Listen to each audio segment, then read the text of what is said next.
अस्सलाम वालेकुम। यासीन आपके साथ हाजिर है इस मॉर्निंग ब्रीफिंग में। आज तारीख है 19 दिसंबर और इस हफ्ते का चौथा वर्किंग डे है। आज जुमेरात का दिन है और जैसे कि मैंने आपसे ये कहा है कि the time is ticking down. इस साल का आखिरी महीना चल रहा है और इस आखिरी महीने के आखिरी दिन चल रहे हैं और इसके बाद हमारे पास एक नई तारीख शुरू हो जाएगी। 2020 का साल शुरू हो जाएगा। सिर्फ 10-12 दिन अब रह गए हैं हमारे पास। और जैसे कि मैंने आपसे कहा था कि इस हफ्ते हमारे पास जो न्यूज़ है वो बहुत ज़्यादा भरी पड़ी हुई है। न्यूज़ के साथ साथ ये हफ्ता भरपूर रहेगा इस हवाले से कि 5 डेज ऑफ वीक भरपूर दिन चलेंगे। रेगुलर मार्केटें खुलेंगी, कहीं कोई छुट्टी का समय नहीं है, कहीं कोई हॉलिडे मूड नहीं है।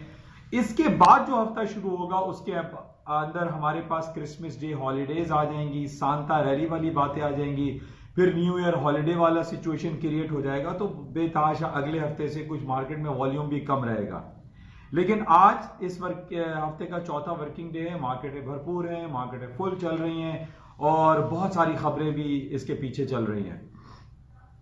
जैसे कि 3-4 दिनों से हम ये देख रहे हैं, बल्कि 10-15 दिन से अमेरिका के कांग्रेस में, सेनेट में और हाउस ऑफ रिप्रेजेंटेटिव में बहुत सारी खबरें चल रही हैं और खास तौर पे सदर डोनाल्ड ट्रंप की इंपीचमेंट के हवाले से बहुत ज्यादा पेशरफ होती चली जा रही है।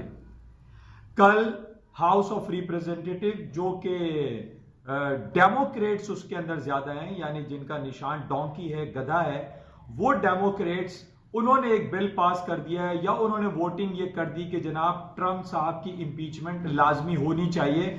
उन्होंने अब्यूज ऑफ पावर और ऑब्स्ट्रक्शन ऑफ कांग्रेस का नाजायज काम किया है। यानी उन्होंने कांग्रेस को काम करने से रोका है, उन्होंने अपनी लाइन को क्रॉस किया है। उन्होंने सदर डोनाल्ड ट्रंप साहब ने यूक्रेन के प्रेसिडेंट को फोन किया और उनके जो कॉन्टेंडर, उनके जो कॉम्पिटिटर हैं, जो डेमोक्रेट के लीड कर रहे हैं, मिस्टर जो बाइडेन, उनको नीचा दिखाने के लिए या उनको नाअहल डिसक्वालीफाई करने के हवाले से उन्होंने कॉल की है यूक्रेन के प्रेसिडेंट को और ये कहा कि जनाब आप जो बाइडेन की इंक्वायरी कराएं। उनका बेटा हंटर बाइडेन जो कि बिलियंस ऑफ डॉलर की करप्शन में इन्वॉल्व है और जिन्होंने जो वहां की गैस कंपनी के बोर्ड ऑफ डायरेक्टर्स में भी एग्जिस्ट करते हैं, उनके खिलाफ करप्शन चार्जेस हैं, उनको आप चेक करें। अब डेमोक्रेट ये कह रहे हैं कि जनाब उन्होंने अपनी लाइन को क्रॉस किया है और उन्होंने ये काम करने की जो कोशिश की है वो इस वजह से की है ताकि जो बाइडेन उनके खिलाफ खड़े ना हो सके और वो पूरा मैदान अगले साल 2020 का वो अकेले तने तनहा जीत जाए। तो इस हवाले से बहुत बरहमी पाई जा रही थी डेमोक्रेट्स में और डेमोक्रेट ने कल हाउस ऑफ रिप्रेजेंटेटिव में, जहां पर उनकी अक्सरियत है, डेमोक्रेट की अक्सरियत है, उनकी मेजोरिटी है, उन्होंने एक बिल पास कर दिया और उन्होंने कहा कि इनकी इंपीचमेंट ट्रंप साहब की होनी चाहिए। अच्छा, इस हवाले से मैं आपसे पहले भी ये बयान कर चुका हूं कि इंपीचमेंट देखिए दो तरीकों से होती है। इंपीचमेंट अमेरिका के दो हाउस हैं, एक हाउस ऑफ रिप्रेजेंटेटिव जिसको लोअर हाउस कहते हैं और एक है अपर हाउस जिसको हम कहते हैं सेनेट। अब सेनेट में जिसमें 100 सीटें होती हैं, उस सेनेट में 53% अक्सरियत है रिपब्लिकन की, यानी ट्रंप साहब की अक्सरियत है और इसी तरीके से उनकी 47% डेमोक्रेट्स रखते हैं। अनटिल एंड अनलेस, जब तक डेमोक्रेट्स और रिपब्लिकन की जो भी सूरत हाल है, अगर सेनेट वाले इस बिल को पास नहीं करेंगे, सदर ट्रंप की इंपीचमेंट नहीं हो सकती।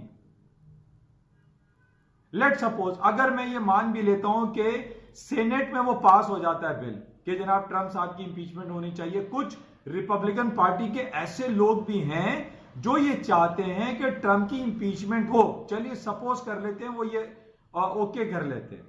अब इंपीचमेंट के बाद भी जरूरी नहीं है कि उनको सदारती कुर्सी से हटा दिया जाए, वो बहुत सारी सिलसिले चलेंगे, फिर वो कोर्ट केस होगा, उसमें इम्यूनिटी हासिल होती है प्रेसिडेंट को। यानी अब ले दे के 9-10 महीने तो रह गए ट्रंप साहब को।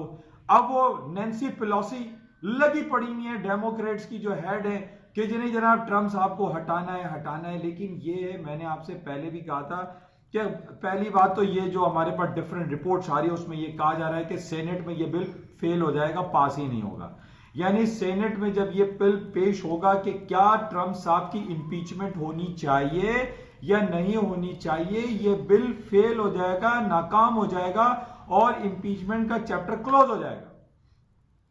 फिर कहां जाएंगी नैन्सी पेलोसी? नैन्सी पेलोसी बहुत ज्यादा परेशान है कि नहीं जनाब, इनकी इंपीचमेंट होनी चाहिए, सदारती कुर्सी से जो है ट्रंप साहब को हटाया जाए, उन्होंने अपनी लाइन क्रॉस की है। लेकिन कुछ भी नहीं होगा, ये मैं आपसे काफी अरसे से ये कहता चला जा रहा हूं, और सिर्फ on the basis of ticket, मैं जाहिर है खुद तो कुछ नहीं कह रहा हूं, ये सारी रिपोर्टें पढ़ता रहता हूं, ये सारे मीडिया चैनल्स वगैरह को मैं जो वॉच करता हूं, उनकी पोलिंग को स्टडी करता हूं, तो मेरे पास जो डिफरेंट जो रिपोर्ट्स आती हैं, जो एनालिसिस है, उसमें यही कहा जा रहा है कि ट्रंप साहब का बाल भी बीका नहीं होगा और उनको कुछ भी नहीं होगा। ये नैन्सी पेलोसी चाहे जितनी कोशिश कर लें, ट्रंप साहब अपनी कुर्सी पे, सदारती कुर्सी पे बराजमा रहेंगे। हम ये देख रहे हैं कि इससे पहले भी बैक इन 1974 में रिचर्ड निक्सन, जिनका वाटरगेट स्कैंडल हुआ था, उनको भी इंपीच किया गया था, लेकिन उन्होंने प्रेशराइज होके रिजाइन दिया था, उनको हटाया नहीं गया था। इसी तरीके से बिल क्लिंटन का बैक इन 1998 में मोनिका लेवेंस्की के साथ जो अफेयर था, उस हवाले से एक इंपीचमेंट हुई थी, लेकिन उनको भी इम्यूनिटी हासिल थी। सुप्रीम कोर्ट ऑफ वॉशिंगटन ने उनको माफ कर दिया था और वो अपनी सदारती कुर्सी पर रहे। तो अभी भी यहां पर जो सूरत हाल है, on the basis of different analysis, on the basis of history, previous record, उसके अंदर हम ये नहीं कह सकते कि ट्रंप साहब को जो है अपनी कुर्सी से हाथ धोना पड़ेगा।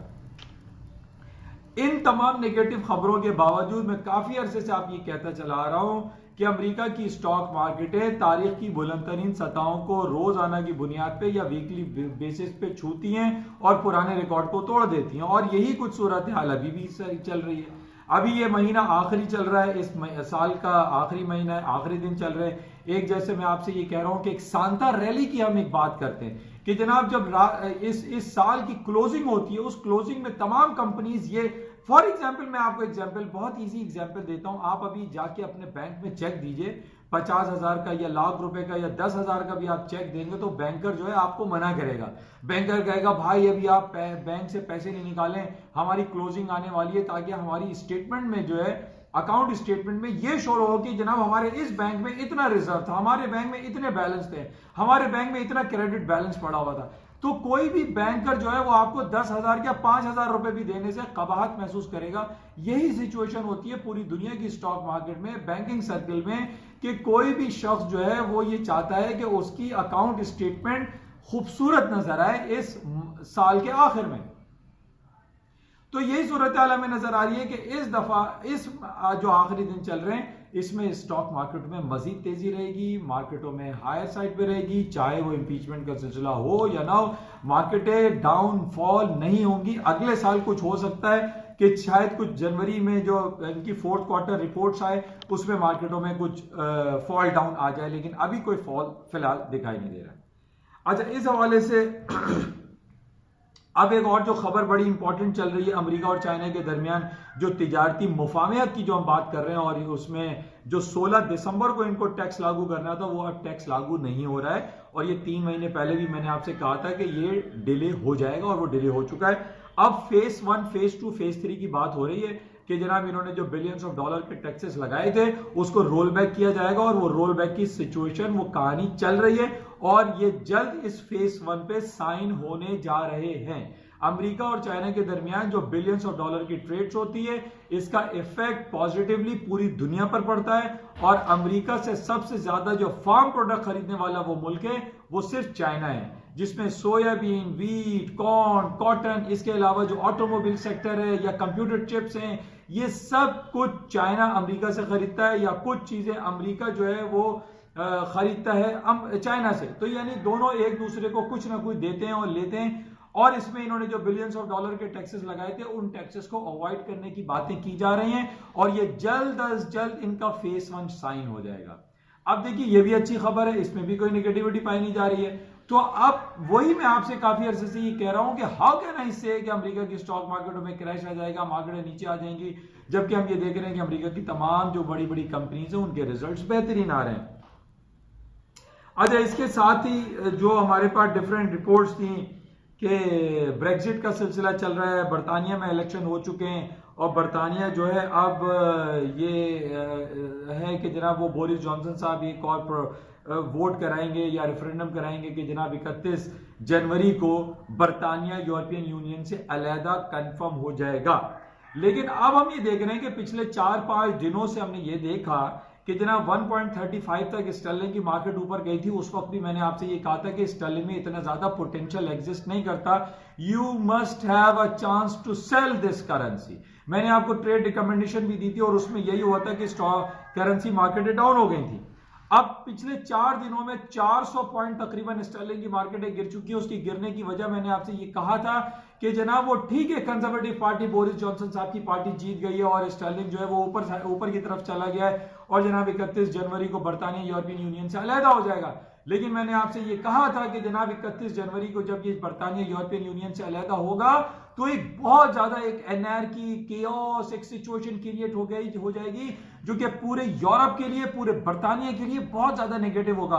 क्योंकि जो हमारे पास जो आफ्टर इफेक्ट्स इसके आएंगे, यानी आप ये देखिए कि अभी बरतानिया वाले कुछ नौकरियां कर रहे हैं, रीशफलिंग है, वो जर्मनी में बैठे हैं, वो फ्रांस में बैठे हैं, फ्रांस का आदमी इंग्लैंड में बैठ के नौकरी कर रहा है, उनकी बैंकिंग फाइनेंशियल सिस्टम में उनको बहुत ज्यादा सहूलतें हासिल हैं, उनका जो करेंसी वैल्यूएशन है, करेंसी के एक्सचेंज है, उसमें उनको बेनिफिट होता है, उनको मेडिकल फैसिलिटीज या मेडिकल जो एड्स मिलती हैं या मेडिकल जो ग्राउंड्स हैं, जो उनके पास मेडिकली जो उनके पास जो अद्वियात आती हैं वो दूसरे कंट्री से आती हैं, उसमें उनको फायदा है, उनकी नौकरियां हैं, उनकी आपस में रिश्तेदारियां हैं, ये सारी खत्म होती हुई दिखाई दे रही है 31 जनवरी के बाद। तो उसमें ये कहा जा रहा है कि जनाब अगर ये 31 जनवरी को ये अलहदा हो भी जाते हैं तो इनका आफ्टर इफेक्ट्स बहुत नेगेटिव होगा, न सिर्फ बरतानिया के लिए बल्कि पूरे यूरोपियन यूनियन के लिए बहुत मसाइल क्रिएट हो जाएंगे। तो एक नई सिचुएशन, एक नया चैप्टर ओपन करना पड़ेगा और उनमें तमाम इनको मामला असर नौ तरतीब देने पड़ेंगे जो कि बहुत ज्यादा नेगेटिव हो जाएगा। ये बोरिस जॉनसन साहब समझ रहे हैं कि बरतानिया को यूरोपियन यूनियन से निकालने के बाद ये बड़े चिल करेंगे, बड़े खुशहाल हो जाएंगे। ये उनकी खाम ख्याली है, उनकी गलती है और उसका इफेक्ट आप अभी से देख रहे हैं कि 4 दिन में 400 पॉइंट स्टर्लिंग की मार्केटें गिर चुकी हैं। लेकिन बहरहाल मैंने आपसे पहले कल भी एक ट्रेड रिकमेंडेशन मैंने डाली थी व्हाट्सएप पे, मैंने आपसे ये कहा था कि स्टर्लिंग की मार्केट में अभी दोबारा से हायर साइड पे जाने का टेक्निकल ग्राउंड पे पोटेंशियल बनता है और 2990 1.2990 के नीचे स्टॉप लगा के इसको बाइंग अपॉर्चुनिटी की जा सकती है। और अभी कुछ सूरत हाल ये कि कल जहां मैंने आपको रिकमेंडेशन दी थी वहां से मार्केट 50 पॉइंट प्लस खड़ी हुई है। तो ऑन टेक्निकल ग्राउंड पे भी आपको चीजों को देखना पड़ता है कि जनाब टेक्निकल ग्राउंड, टेक्निकल रियलिटीज क्या बता रही हैं और किन लेवल्स पे स्टॉक मार्केट है या करेंसी या gold and silver and palladium की मार्केट किधर एग्जिस्ट करती है और किधर चलती है। तो इन तमाम चीजों को आपको देखना चाहिए। अच्छा, आज जुमेरात का दिन है, आज बैंक ऑफ इंग्लैंड की मॉनेटरी पॉलिसी की अनाउंसमेंट भी है। शाम 5 बजे पाकिस्तानी वक्त के मुताबिक इनका इंटरेस्ट रेट का अनाउंसमेंट है और अनाउंसमेंट जो कि 0.75% इनका इंटरेस्ट रेट चल रहा है और कहा यही जा रहा है कि इंटरेस्ट रेट तकरीबन अनचेंज रहेगा क्योंकि अभी वैसे ही वहां पे 10 साल चल रहे बरतानिया में और अगर इंटरेस्ट रेट इन्होंने कट कर दिया या बढ़ा दिया या कुछ भी तब्दीली की तो इनके लिए निगेटिव कंसिडर किया जा सकता है। बहरहाल आई सपोज के वही 0.75 इंटरेस्ट रेट इनका अनचेंज रहेगा। तो बहरहाल इसको देखते हैं शाम 5 बजे। और इसके साथ ही जो गोल्ड एंड सिल्वर की मार्केट है वो मैं आपसे ये कह रहा हूँ कि मार्केट में तेजी दिखाई दे रही है। जैसे पैलेडियम जो कि प्रेशियस मेटल है, जो कि गोल्ड के 1924 के लेवल को ब्रेक कर चुका है, 1980 1990 का गालिबन इससे 3-4 दिन पहले हाई किया था। मार्केट $2000 पर आउंस के हिसाब से पैलेडियम की खड़ी हुई है। तो इस हवाले से हमें ये फील हो रहा है कि जितनी भी अदर प्रेशियस मेटल है अकॉर्डिंग टू द अमेरिका की स्टॉक और अदर दुनिया की स्टॉक मार्केटों में जो तेजी का रुझान आया है उसकी वजह से सोने, चांदी, पैलेडियम, प्लैटिनम में मंदी नहीं है। इसी तरीके से ऑयल की मार्केट का मैंने आपको टेक्निकल लेवल दिया था 5950 के ऊपर मार्केट में तेजी है और अभी कुछ यही सूरत हाल है। नया कॉन्ट्रैक्ट स्टार्ट हो चुका है फरवरी का और उसने 61.056 का हाई कर दिया है।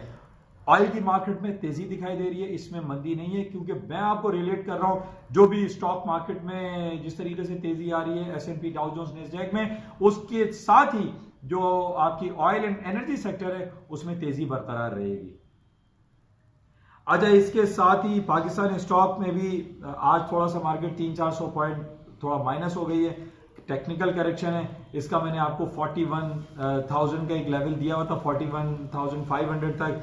इसके ऊपर कल जुमा है, अगर 41,500 से ऊपर पाकिस्तानी स्टॉक PSS इंडेक्स बंद होता है तो स्टॉक मार्केट में मजीद तेजी गिरदानी जा सकती है, लेकिन पोटेंशियल एग्जिस्ट करता है पाकिस्तान स्टॉक में। पाकिस्तानी स्टॉक मार्केट में फिलहाल डाउनफॉल दिखाई नहीं दे रहा, क्योंकि जितनी भी रिपोर्ट्स हमारे पास आ रही हैं, इमरान खान साहब जो हुकूमती कार्रवाई कर रहे हैं वो खासी अच्छी है, सिवाय जो परवेज मुशर्रफ साहब का 2 दिन पहले जो एक फैसला आया है उस वजह से इदारों में थोड़ा सा तसादुम दिखाई देता है, जिसकी वजह से आज उसका नेगेटिव इंपैक्ट हमारी स्टॉक मार्केट में पड़ रहा है, क्योंकि हमारी अदलिया, हमारी फौज, हमारी गवर्नमेंट, इन दोनों में थोड़ी सी एक ठनी हुई सिचुएशन दिखाई दे रही है। और हम ये चाहते हैं कि ये तमाम हमारे मौजूद बहुत बड़े इदारे हैं, इन तीनों इदारों को एक पेज पे रहना चाहिए, ताकि इंटरनेशनली बाहर के बैठे हुए लोग हमारे ऊपर अपना कॉन्फिडेंस बरकरार रखें, हमारी स्टॉक मार्केटों में, हमारे यहाँ जो फॉरेन डायरेक्ट इन्वेस्टमेंट है उसमें इजाफा हो।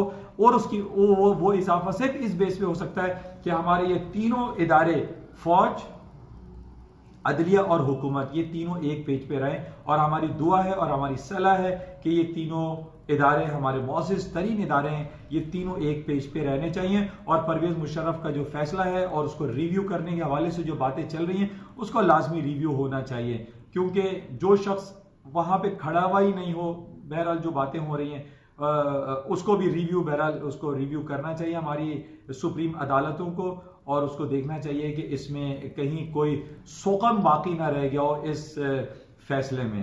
तो बहरहाल इसको देखते हैं और इंशाल्लाह राब्ते में रहेंगे। और आज देखते हैं कि शाम में क्या खबरें रहती हैं, और खास तौर पे जो बैंक ऑफ इंग्लैंड का रिजल्ट है 5 बजे, उसका क्या अनाउंसमेंट आता है। इंशाल्लाह राब्ते में रहेंगे। और आपसे जाते हुए मैं ये कहूंगा कि इस यूट्यूब चैनल को प्लीज सब्सक्राइब जरूर कीजिएगा। Thank you.